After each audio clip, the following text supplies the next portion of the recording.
Shalom. Selamat pagi Bapak Ibu semua. Hari ini kita belajar tentang kesembuhan itu milik kita. Kesembuhan itu milik saudara masing-masing. Amin. Kesembuhan itu juga kemerdekaan itu dari kutuk, dari segala hal yang mengikat, belenggu-belenggu yang mengikat itu milik kita. Bukan milik pendeta yang mendoakan, bukan milik dokter, bukan milik, tapi milik kita semua. Apakah ini kabar baik, saudaraku? Amin. Apakah ini kabar bahagia buat saudara? Amin. Katakan sebelah kiri kanannya, ini kabar baik buat kamu. Saudara, mari kita lihat Matius pasal 8 ayat 16 sampai 17. Oke. Sudah?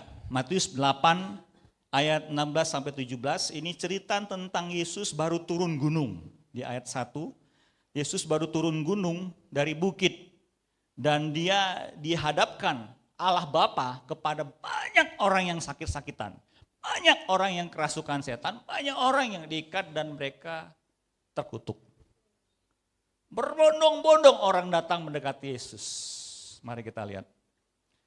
Ayat 16, menjelang malam dibawalah kepada Yesus banyak orang yang kerasukan setan. Dan dengan sepatah kata Yesus mengusir roh-roh itu dan menyembuhkan orang-orang yang menderita sakit.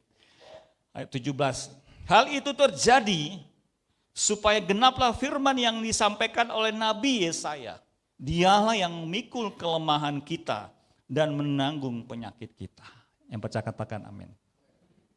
Dalam pasal ini saja, dari ayat yang kita baca mundur ke belakang, ada 3 pribadi yang sakit. Ayat pertama itu adalah orang penyakit kusta. Yang kedua, hamba dari perwira.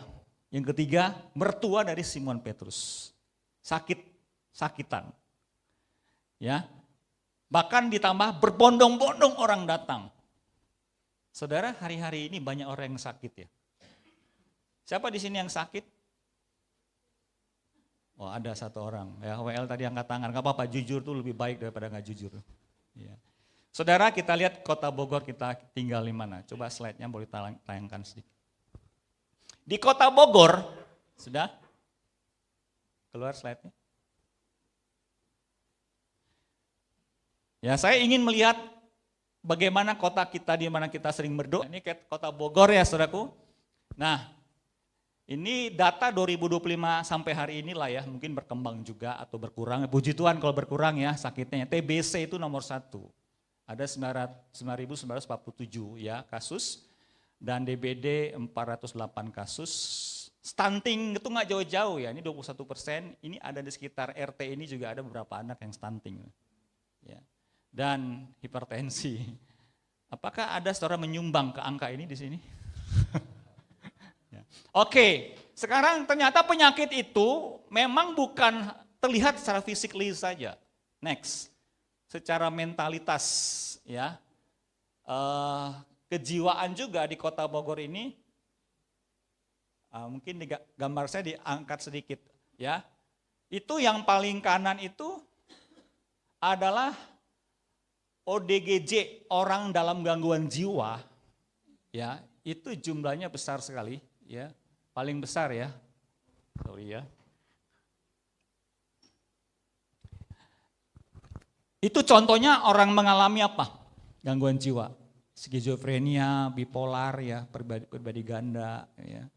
Depresi ya. Nah, saudara itu ODGJ ya. Ya, orang dalam gangguan jiwa berat. Nah, itu persentasenya cukup besar ya, 66,6%. Dan gangguan kecemasan anxiety itu 22%, depresi 11%. Saya tidak mau mengatakan saudara menjawab iya. Kalau saya tanya, apakah saudara menyumbang kontribusi di data ini? Tidak, puji Tuhan. Jangan jawab iya. Ya. Nah, saudara, nah karena saya tinggal di kabupaten, saya nggak mau kalah ya. Buka data kabupaten. Ya. Kabupaten next. Ini Kabupaten Bogor. Untuk kategori TBC DBD 28. Enggak sebesar kota Bogor ya? Ya. Sama enggak? Nah, saudara, stunting juga ada, DBD juga ada. Nah, saya menyoroti berikutnya secara psikis. Ya, kota Kabupaten Bogor Next, ya. Ternyata sama, ya. Yang tertinggi itu ODGJ juga, ya. Orang dalam gangguan jiwa berat 36.000 orang, ya. Kemudian estimasi kasus baru ini adalah itu termasuk seperti sebelumnya ya, DBD juga dan lain-lain, ya. Nah, sementara fasilitas kesehatan jauh daripada memenuhi jumlah yang menderita. Puskesmas dan lain sangat kurang. Bukan berarti saya hari ini mendorong saudara yang belum kuliah perawatan, dokter masuk dokter. Tapi hari ini poinnya adalah berarti orang-orang banyak butuh Tuhan Yesus. Amin. Memang perlu dokter, memang perlu puskesmas, fasilitas, tetapi saudara semua terbatas. Ya. Karena kita hari ini sebenarnya masuk dalam dunia peradaban yang begitu sangat syarat dengan orang-orang yang mengalami tekanan. Setuju? Ya. Tekanan apa? Karena gini, perubahan zaman itu nggak menentu. Contohlah, BMKG bilang April mulai cuaca kemarau panjang. Kok nggak jadi kemarau, malah hujan deras, banjir di kota Bogor, betul kan? Kan nggak sesuai dengan prediksi. Keilmuan tertinggi, yaitu profesionalisme dalam ilmu cuaca dan iklim saja tidak tepat. Hujan terus kan? Siapa di sini menantikan kemarau? Coba angkat tangan. Gak ada ternyata. Waktu hujan terus yang belakangan ini ya, kayak di Eropa cuacanya kan dingin kan? Atau nggak usah jauh-jauh Eropa lah, beras tagi kali ya. Oh kapan datang panas? Datang panas ya. Kapan lagi datang dingin kan gitu kan? Ya. Kalau dikasih kemarau, kemaraunya luar biasa, ternyata nggak jadi. Maksudnya apa? Nggak ada yang bisa mengukur. Ya. Bukan berarti saudara kita melecehkan keilmuan geofisika dan meteorologi, enggak. Mereka punya pengalaman, punya alat ukur yang sah dan valid. Tetapi ternyata di atas itu ada hal yang tidak terjangkau dengan keilmuan. Ada hal-hal yang tidak bisa diprediksi, diukur, atau dihitung secara matematis. Cuaca, sakit penyakit. Bahkan mungkin orang ahli bisnis pun bisa gagal ya. Gak sesuai dengan target. Ya. Udah semangat, berubah kebijakan pemerintah langsung drop bisnisnya. Ya, gak ada yang tahu. Nah saudara, mari kita lihat sebentar poin ini. Boleh ditayangkan slide-nya.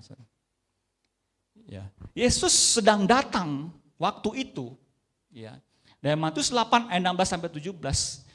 Poinnya adalah kesembuhan dan kebebasan datang saat kita datang kepada Tuhan. Amin. Bahwa orang-orang tahu siapa Yesus. Bahkan saya kasih tahu ya, kalau baca perikop ini dibandingkan dengan Lukas dan Markus, iblis yang diusir dari orang-orang itu tahu itu Mesias. Yang ngusir setan itu Mesias. Sampai ketika iblis kabur dari orang yang kerasukan itu, mereka ngomong itu Mesias. Kata Yesus, diam aja kamu, kata kepada iblis. Jadi saudara, pada waktu itu, Yesus sudah menjadi sangat tenar. Karena Yesus datang membawa solusi. Tuhan datang membawa kesembuhan, Tuhan datang membawa kelepasan. Apa bukan itu kabar bahagia, saudara? Sehingga nggak heran banyak berbondong-bondong orang datang.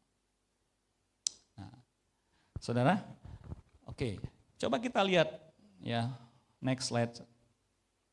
Yang pertama, ya, dalam Matius 8 ayat 16 sampai 17 tadi dikatakan bahwa saudara banyak orang kerasukan setan dan sakit jasmani. Ya, ada orang kerasukan setan atau demon possession. Jadi orang yang dikuasai oleh setan. Ya, saya makin paham ini karena saya pernah melayani orang yang kerasukan setan, saya doakan dan lepas setannya. Dan nggak balik-balik lagi. Ya, nggak godain lagi. Ya. Ada teman saya ngusir setan, diajak ngobrol setannya. Kamu dari mana? Tinggal di mana? Ada nggak keluargamu? Habisin waktu bro. Setan, pergi aja gitu kan. Nah, ya. Jangan diajak komsel. Ya, jangan diajak komsel. Nah, saudara, lalu demon possession ini menjadi cikal bakal orang pada banyak sakit. Apa yang Yesus lakukan saat itu sebenarnya penyakit-penyakit yang tumbuh dari ketika orang membuka ruang hatinya untuk setan masuk dan bekerja. Sekarang setan wujudnya tuh modern, pakai pakaiannya nggak sangka-sangka tuh setan. Rapi, sopan ya. Setan sekarang sopan-sopan dan canggih. Gimana Pak? Ya nggak usah jauh-jauh. Saudara disuruh mungkin yang anak-anak ya disuruh makan, ntar scroll lagi, ntar wah udah 1 jam, ntar dikit lagi 2 jam lagi baru makan misalkan. Itu kan tipu muslihat supaya nggak makan. Ya. Nah Kak Rudi itu buat e-book tentang itu tuh. Ya apa namanya tuh Kak Rud yang kebiasaan di digital itu. Kenal emosimu sama yang suka scroll itu. Nah, ternyata itu memperpendek otak untuk berpikir jangka panjang ya. Nggak suka mikir lama ya. Baru baca 1 paragraf udah pusing kepalanya gitu. Ya kalau baca novel 1 bab nggak pusing misalkan gitu kan. Nah saudara, kadang orang mentalitas ingin cepat. Bosan 1 pindah. Ya. Amin? Oh enggak, jangan kok amin sih. Jangan diaminkan itu. Ya. Ini pengkhotbah suka latah gitu, amin terus ya. Nah saudara, saya mau kasih tahu begini, demon possession itu ada mengikat apa sebenarnya? Mengikat pikiran. Pikiran turun ke perasaan, perasaan turun ke kehendak, dia ingin berbuat dosa berulang-ulang. Lalu menjadi kebiasaan yang mengikat dalam dirinya. Habituasi berbuat jahat, mendingan habituasi berbuat baik kan gitu. Ada orang yang membiasakan diri berbuat jahat, ada ya. Bertobat-tobat ya didoakan berat sekali karena sudah mengakar dosanya. Itu habituasi. Nah, saudara, kemudian gangguan mental, sakit juga betul ya. Gangguan mental disorder, itu sakit. Itu datangnya dari mana? Ada sesuatu yang dia terbuka kepada pekerjaan kuasa gelap. Misalnya apa? Sekarang tadi saya itu ODGJ, orang dalam gangguan jiwa. Anxiety di Kota Bogor cukup tinggi. Anxiety itu cemas.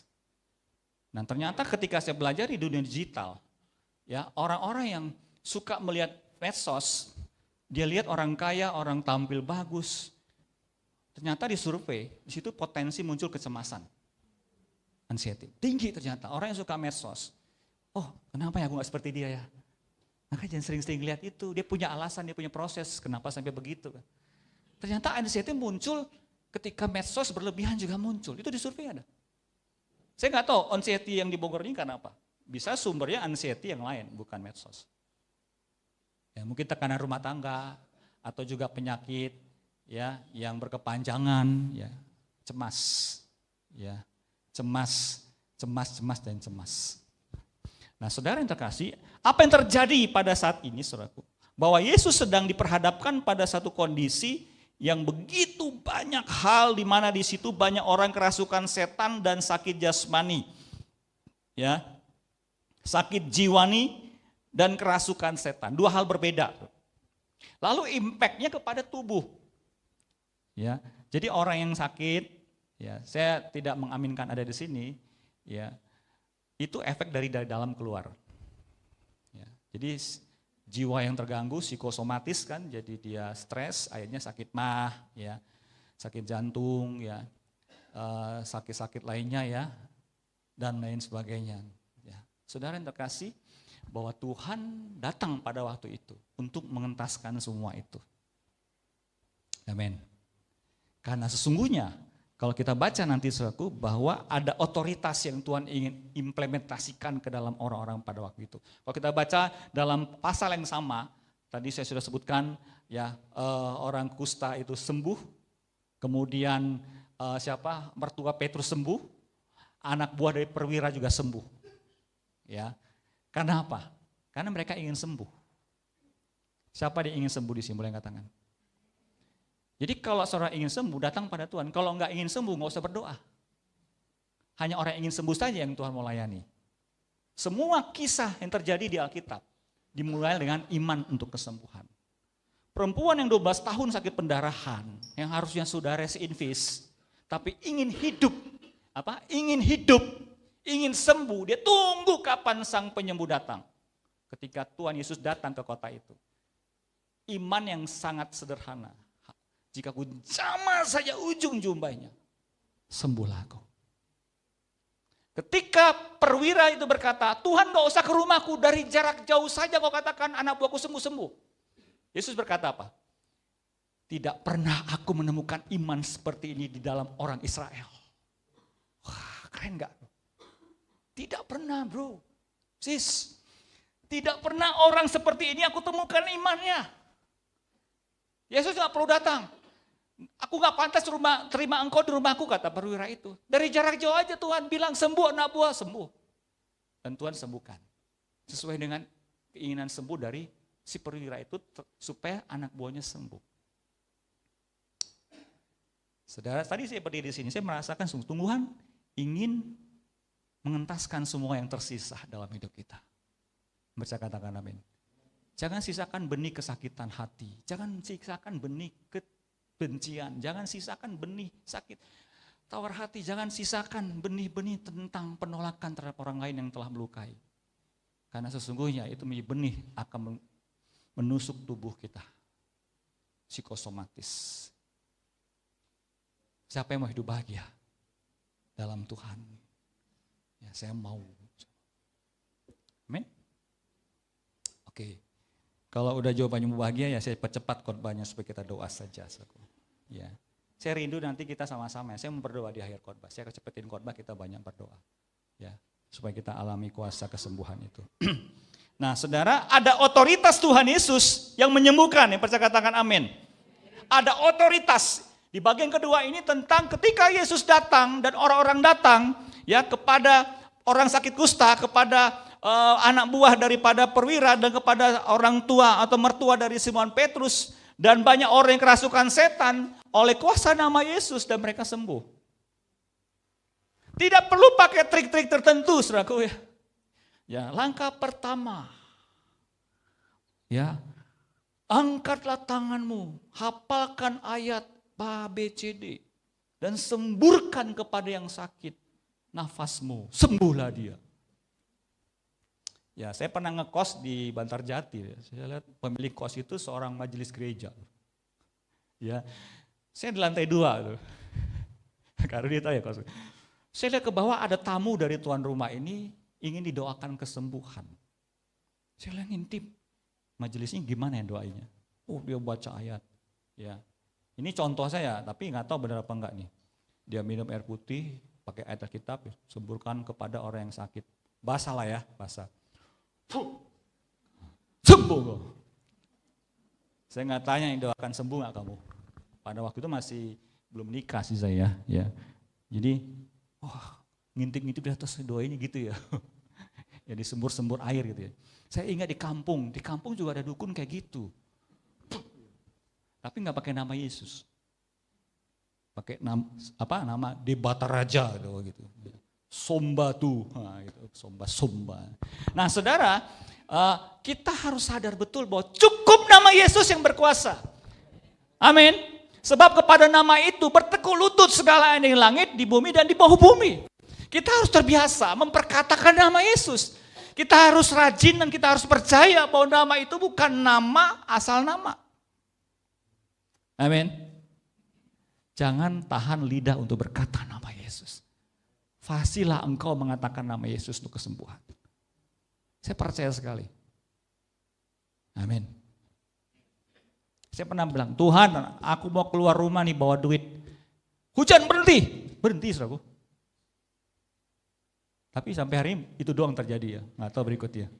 Bener, saya bukan bohong loh.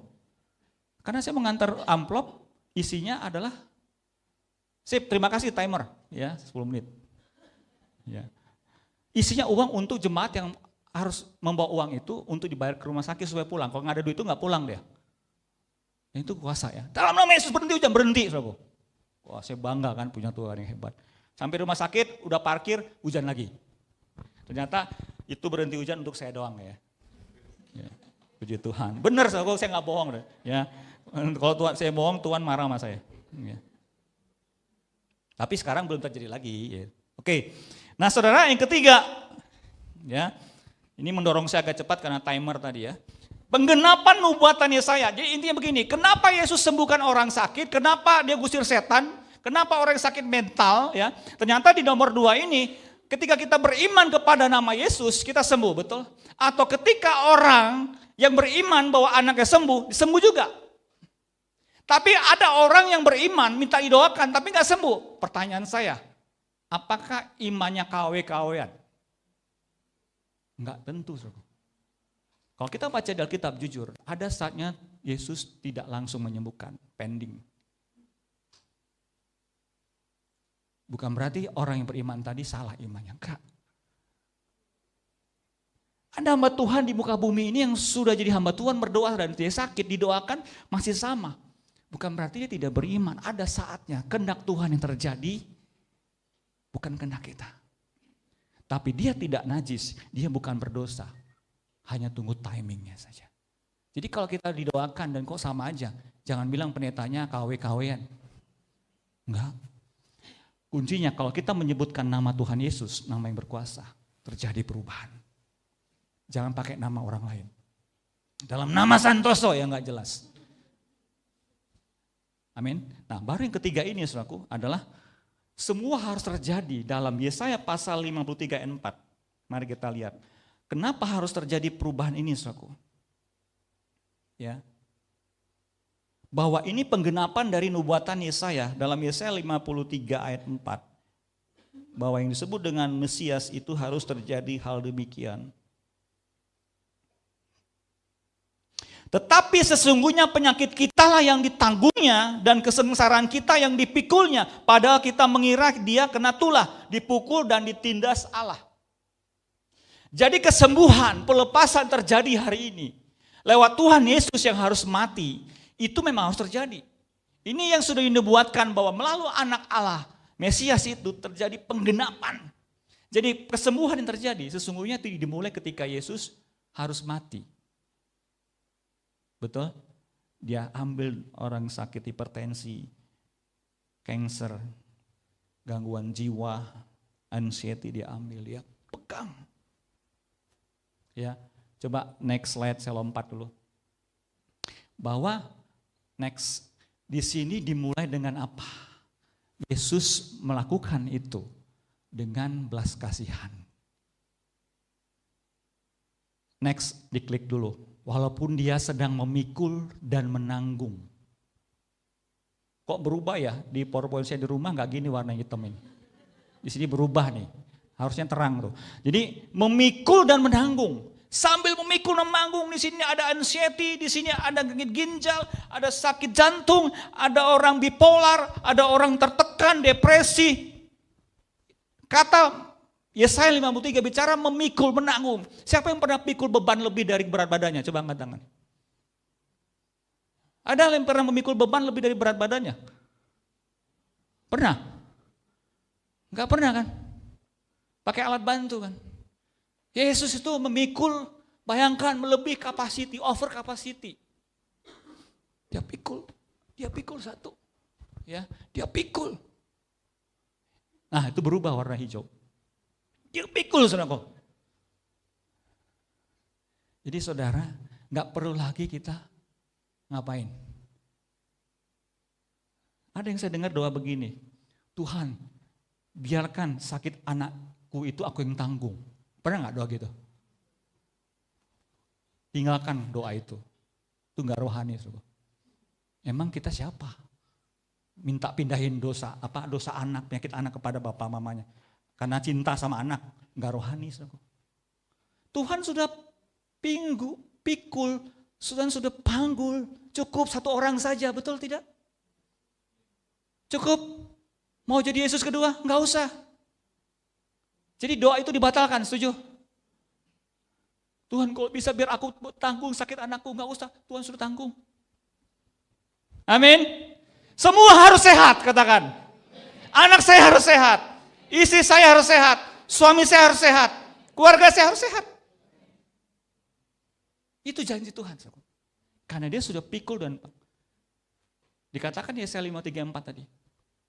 Sesungguhnya yang sebenar-benarnya penyakit saya, penyakit saudara yang ditanggung. Ya, kesengsaraan. Siapa yang sengsara di sini hidupnya?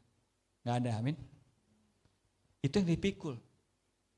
Terserah orang bilang, oh Yesus kena kutuk tuh. Yesusmu dikutuk.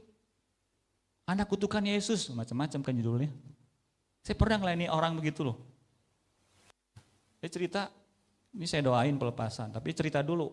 Waktu kecil saya 4 tahun diserahkan orang tua saya, bapak saya ke satu gereja di Cibinong. Saya nggak tahu ini gereja mana, saya lagi selidiki. Dia suruh tidur di atas tempat tidur. Dia bilang sama orang tua, dia waktu itu 4 tahun umurnya. Ini anak kutukan Yesus. Sombong sekali pendeta itu. Apa gereja apa ya, saya mau cari di mana. Mana ada pendeta ngomong gitu ya. Kayaknya sampai sekarang kemudian saya ada pelepasan dia pada usia sudah menikah. Udah punya anak. Nah saudara yang kasih, kesengsaraan itu Tuhan tanggung, amin. Ya, amin. Oke. Nah saudara, kita kembali ke slide sebentar. Ya. Bahwa sesungguhnya dia lakukan itu sudah selesai. Dan dia lakukan dengan penuh ketaatan untuk menggenapi apa yang Bapa minta. Jangan menomorduakan lagi Tuhan Yesus. Cukup Yesus sudah menggenapi bahwa dia harus menanggung segala kesengsaraan, menanggung sakit penyakit, menanggung depresi, menanggung bipolar, menanggung skizofrenia, menanggung semuanya kekurangan keuangan. Next. Karena dia punya kasih hari ini yang meluap-luap kepada kita. Karena dia sungguh-sungguh memikul itu supaya kita lega, saudaraku. Amin. Dia sungguh-sungguh untuk kesembuhan saudara.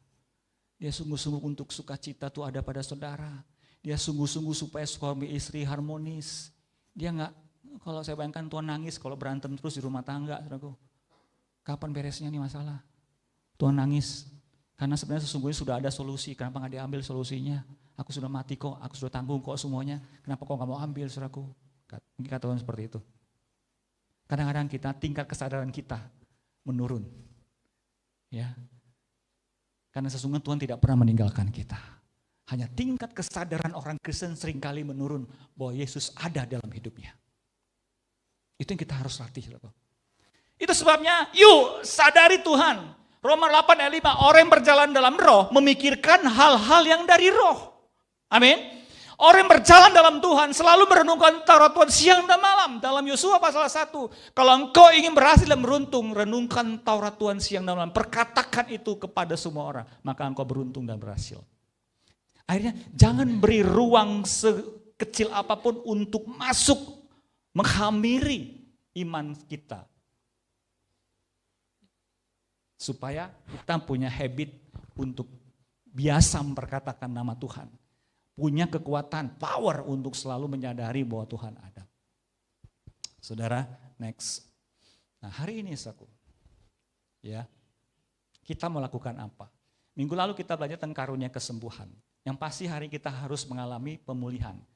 Jika kita belum pulih, yang sakit disembuhkan, amin.